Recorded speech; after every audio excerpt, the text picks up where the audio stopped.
तो मस्जिदों के सामने हनुमान चालीसा का जाप होगा। किस प्रकार से देखते हैं?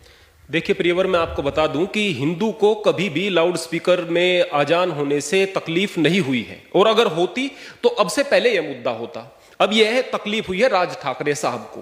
राज ठाकरे ने यह मुद्दा एक अपनी राजनीतिक महत्वाकांक्षा को लेकर के उठाया है। उसके पश्चात जो राजनीतिक विचारधारा वाले जो हिंदू लोग हैं उनके मस्तिष्क में यह बात फैलने लगी, फिर इसको फैलाया जा रहा है, फिर इनको मुद्दा बना दिया जाता है, नफरत के ये कारण बनते हैं। मैं सबसे पहले बता दूं, इस बात में कोई शक नहीं है कि पूजा का कोई मतलब नहीं है लाउड स्पीकर से। इस बात में कोई शक नहीं कि भक्ति के लिए लाउड स्पीकर की जरूरत नहीं है। लेकिन प्रश्न इस बात का भी है कि जो आजान का समय होता है वो तो 5 मिनट का भी नहीं होता, और उस इतने कम समय में भी अगर कोई परमात्मा के नाम को नहीं सुन पा रहा है तो आप उसकी जहनियत को सोच सकते हैं, उसकी मानसिकता को सोच सकते हैं वो कैसी है। मैं केवल एक बात कहना चाहूंगा, बार बार कहा जा रहा है कि आप किसी पर नहीं थोप सकते कि अल्लाह अकबर, अल्लाह सबसे बड़ा है। अरे भाई, अल्लाह को अलग करके आप क्यों देख रहे हैं? आपको मुसलमान की किसी बात से दिक्कत है, विरोध करो, मैं भी करता हूं।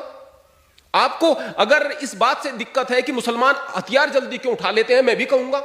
लेकिन आपको अल्लाह से तकलीफ क्या है?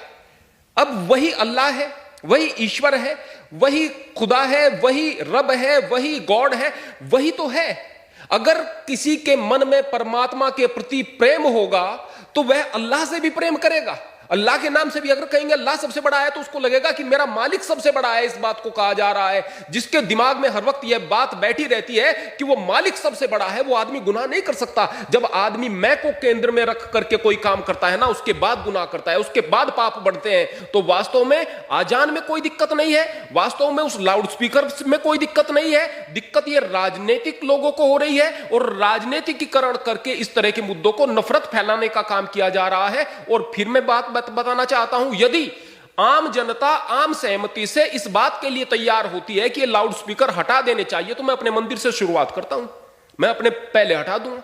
मैं भी चाहता हूं, मैं केवल यहां पर 5 मिनट के लिए एक भजन चलाता हूं, सुबह शाम नियम है, एक भजन चलाता हूं, और वो भी भजन ऐसा जिसका कुछ अर्थ निकलता हो, वैसे नहीं बजेगा, अर्थ निकलता हो, केवल 5 मिनट तक केवल एक भजन। अगर हम कहें कि 4 बजे रेडियो बजा दी गई है, 4 बजे लाउड स्पीकर बजा दिए गए हैं, 2 घंटे तक बज रहे हैं, उससे कोई तकलीफ नहीं है। अरे इस तरह की विचारधारा को मस्तिष्क से निकाल करके आप आगे बढ़ने का काम कीजिएगा। विरोध उस चीज का करो जो विरोध करने लायक है। मुसलमान का भी विरोध करो, गलत करता है, हिंदू का भी विरोध करो, गलत करता है। बेकार के मुद्दों को उठा करके आप केवल नफरत फैलाओगे, इसके अलावा और कुछ नहीं।